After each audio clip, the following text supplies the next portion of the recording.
Hi, it's Katrina. From a sunken pirate city to ancient ruins frozen in time, here are 11 submerged ruins caused by catastrophic floods.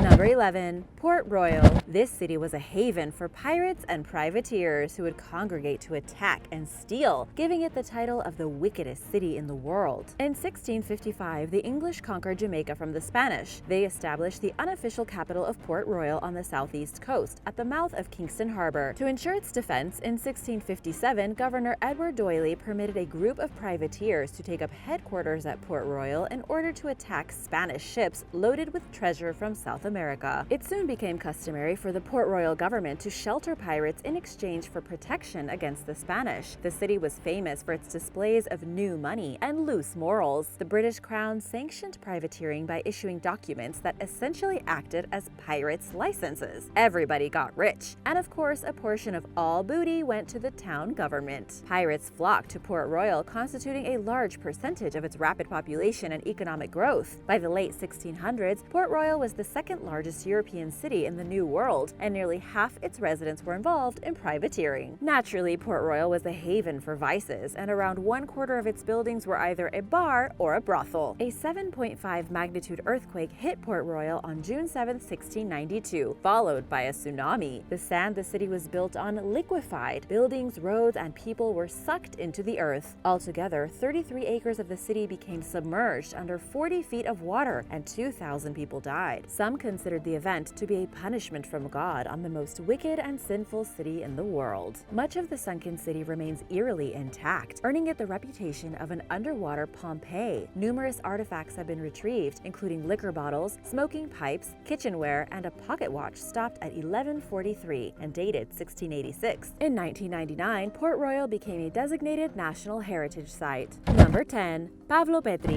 Pavlopetri is the oldest submerged city in the world. In 2011, it was the first underwater city ever to be digitally mapped and recorded in 3 dimensions, then brought back to life with computer graphics thanks to the BBC. Off the coast of Peloponnese, Greece, is a semi-submerged prehistoric settlement in southeastern Laconia. While it dates back 5,000 years, it has a lot in common with port cities from today. It had well-built roads and walls with organized 2-story houses. There was even a water system of channels and gutters, and the city had courtyards and gardens, a cemetery, and large public buildings, all evidence of a stratified, organized society during the Bronze Age. It is so old that it existed during the time the Iliad was set in. The fate of Pavlopetri was sealed around 1000 BC, when no less than 3 earthquakes affected the region. The first alone was enough to sink the city. Even after 5,000 years, the town's original layout was left practically untouched. Traces of its buildings, streets, and burial grounds are still intact. Historians believe it was a center for commerce for the Minoan and Mycenaean civilizations, with large warehouses full of storage containers. The place is full of rich cultural history and treasures. However, the city is threatened by pollution that ships release into the bay. Anchors and treasure hunters could potentially damage the old and fragile remains. Given that this is one of the oldest and best preserved ancient cities in the world, we should definitely try to preserve Pavlopetri as best as we can. Number 9. Bristol Channel Floods. On the morning of January 30th, 1607, over 200 square miles of southwest England and Wales were overrun by a massive surge of seawater in what became known as the Bristol Channel Floods. According to one witness, the flood appeared as huge and mighty hills of water, tumbling one over another, and moved forth over the landscape with great swiftness. Known as the Great Flood of 1607, many coastal towns and cities were severely damaged, and at least 20 villages were completely submerged. The flooding extended up the Bristol Channel, which was then known as the Severn Sea, as far as Gloucester, and inundated the urban center of Bristol with water. On the English side of the channel, the surge traveled 14 miles inland to Glastonbury. Some scientists believe the influx of water may have been caused by a squall-induced storm surge combined with a spring tide, while others theorize that the flood was triggered by a tsunami, perhaps following an earthquake. And now for number 8. But first, if you are a returning subscriber, welcome back. If you are new here, be sure to subscribe and hit that notification bell before you leave. Number 8. The Eltonin Antenna.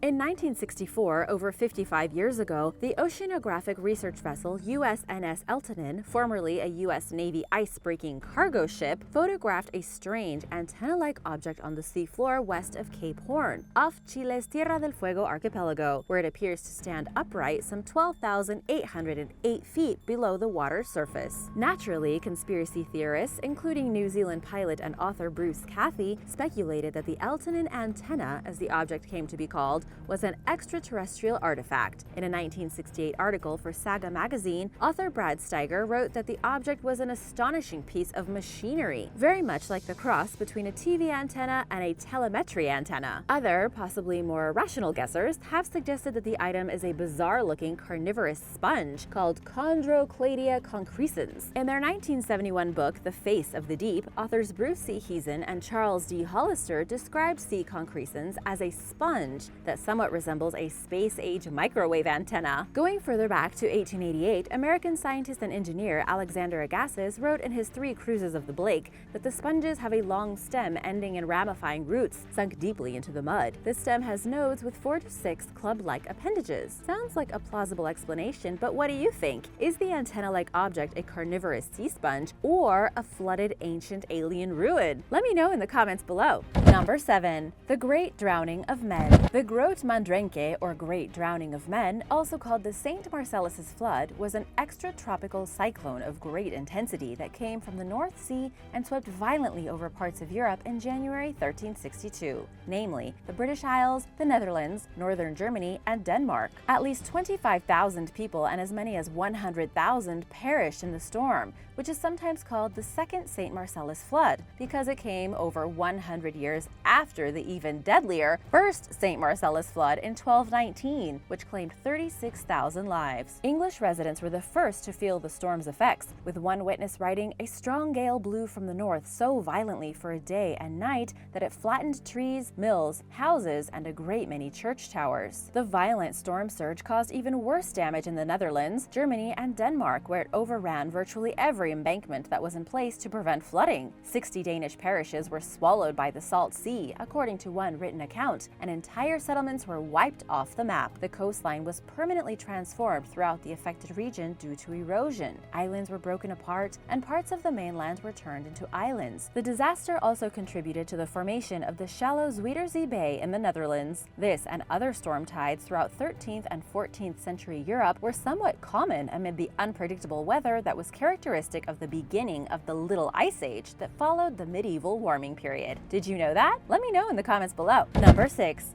Lake Titicaca ruins. Lake Titicaca is South America's largest lake, occupying over 3,300 square miles total at an unusually high altitude of 12,500 feet above sea level. It straddles the Bolivia-Peru border, and the lake contains around 24 submerged archaeological sites, many which were discovered around 2008 by archaeologist Christophe Delaire, who received information about the ruins from locals. This wasn't the first time ancient ruins, including from pre-Inca civilizations, were discovered within the lake, but it was perhaps the most significant. In 2018, the Bolivian government announced its plans to build an underwater museum in partnership with UNESCO at Santiago de Ojelaya, a major site located about 5 minutes from the town of Tiquina. The $10 million project, which is being constructed with the help of a Belgian development agency, is slated to be completed sometime this year, if it is finished on schedule. Visitors will be able to see 2 different types of shoreline and submerged ruins, according to José Luis Paz, Director of Heritage at Bolivia's Ministry of Culture, ones which correspond to human settlements and others which were the sites of spiritual offerings. The spiritual sites were strategically placed throughout the lake, and they were probably implemented years after the human settlements were flooded, Paz explained to the BBC. Experts and archaeological divers found over 10,000 items, including gold and ceramic objects. They are remarkably well preserved, and many will remain underwater while a few will be salvaged. The artifacts are as much as 2,000 years years old, with some dating all the way back to when the Tiwanaku civilization dominated the immediate landscape. Experts from UNESCO speculate that the ruins found within Lake Titicaca represent a mere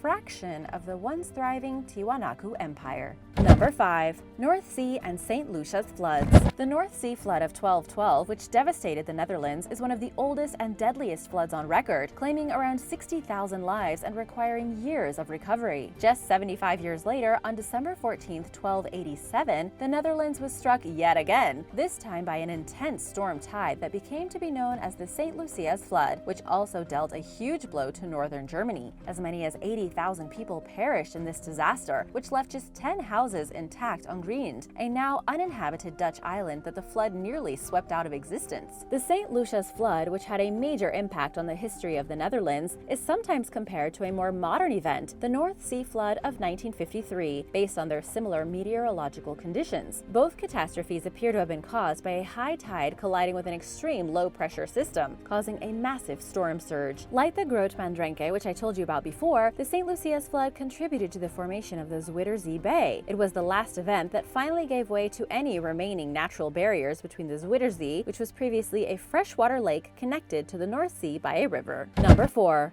Rock Lake Pyramids. While some states are home to reported Bigfoot sightings or UFOs, Wisconsin boasts alleged sightings of underwater pyramids, which sit at the bottom of Rock Lake in the state's south-central region. Located roughly 20 miles east of Madison in a town called Lake Mills, the lake is home to submerged rock piles that some people believe are ancient pyramids built by a pre-Columbian civilization before the region was flooded during the 19th century. But other evidence shows that Rock Lake is extremely ancient and that it's existed for thousands of years, so it could be possible that there are some ruins there from a civilization that no longer exists, and that we know nothing about. Perhaps the most surprising element of this story is the widespread following the pyramid theory actually has, including plastics executive Archie Eshborn, who is the primary leader of the ongoing hunt for the structures, according to Simpson Street Free Press. His group, which includes history students, scholars, and scuba divers, believes so strongly in the pyramid's existence, they've invested at least $50,000 of their own money into the search effort. But the legend of the underwater pyramids is not without critics, who maintain that the story is just a myth and that the structures do not exist. Instead, they claim the so-called pyramids, which sit under 40 feet of water, are merely natural formations. In other words, big piles of rocks. Number 3. St. Felix Flood. If you haven't noticed already, there's somewhat of a theme when it comes to floods striking in certain parts of the world, namely the low-lying countries of Western Europe. November 5th, 1530 was no exception for the Netherlands, which seems to be one of the hardest hit countries when it comes to catastrophic flooding over the centuries. On that day, which happened to be St. Felix Day, Zeeland was hit by a massive flood, and parts of the region were washed away entirely. One such area, which was nearly completely wiped off the map, was called Oostwatering. Within it were 18 villages and an entire city known as Reimersval. Reimersval managed to survive the flood due to its heightened elevation, but it was left as an isolated island. Today, there's a municipality named after the lost city, but the original Reimersval ultimately succumbed to repeated floods, including the St. Felix flood, and the last remaining residents vacated in 1632. There's nothing left of it now, but the city's former location, which sits under a series of construction projects called the Oosterdam, is recognized as a national archaeological monument. Number 2.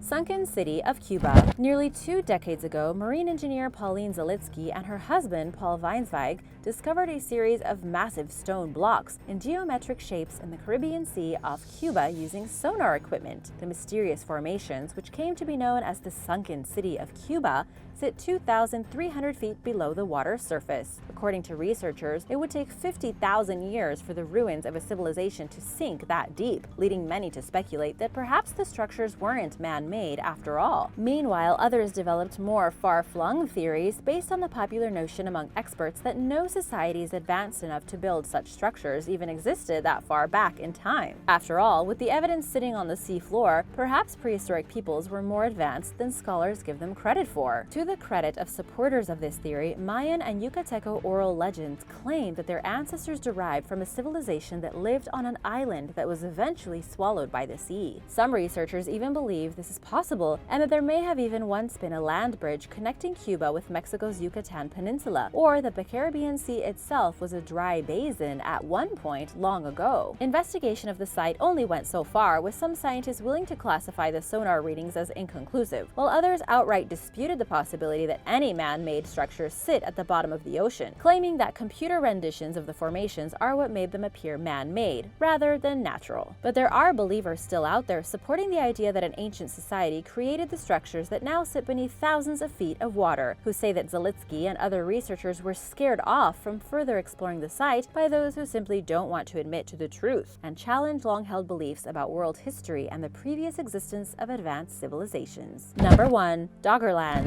Doggerland is a submerged region of northwest Europe that once sat on dry land. Britain was once connected to mainland Europe and constituted the northwest edge of the continent before the last ice age ended, when sea levels rose and flooded low-lying lands, forming the UK island we're familiar with today. 12,000 years ago, the waters between the UK and the mainland, which are now part of the North Sea, were instead a vast tract of land called Doggerland, consisting of sloping hills, marshland, wooded valleys, and swampy lagoons, according to National Geographic. Mesolithic hunter-gatherers who migrated according to the season lived there, and they spent their lives hunting, fishing, and gathering nuts, berries, and other edibles. Around 8,200 years ago, a North American glacial lake released a catastrophic amount of water, and an underwater landslide off Norway also occurred, resulting in the massive flooding that eliminated Doggerland from existence. Modern fishermen uncovered the first evidence of the people of Doggerland's nomadic nature, including 9,000-year-old bones and tools from the sea floor. These artifacts captured the attention of experts who previously did not know about Doggerland at all. Oil companies located in the North Sea helped further investigate by providing sophisticated seismic survey data, which scientists used to map an 18,000 square mile area of Doggerland pre-flood. The findings among researchers indicate that the people who experienced Doggerland becoming inundated dealt with climate change effects that can, in some ways, be compared to what's going on now. For example, they were pushed inland by rising seawaters, which climate scientists believe may become the reality for modern people who inhabit coastal and low-lying areas. Thanks for watching! Would you like to learn more about lost civilizations and floods? Let me know in the comments below, and remember to subscribe if you haven't already. See you later! Bye!